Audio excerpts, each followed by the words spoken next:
Ako mohlo to, čo začalo tak skvele, skončiť tak hrozne?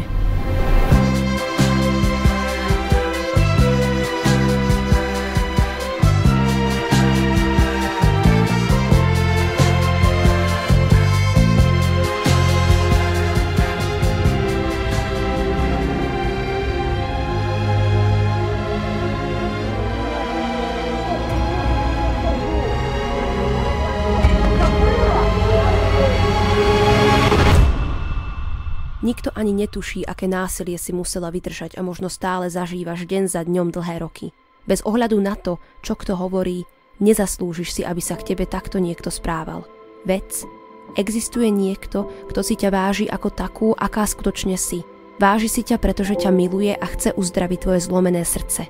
Je to Ježiš Kristus. V ňom nájdeš nádej a silu začať nový život. Zver sa mu.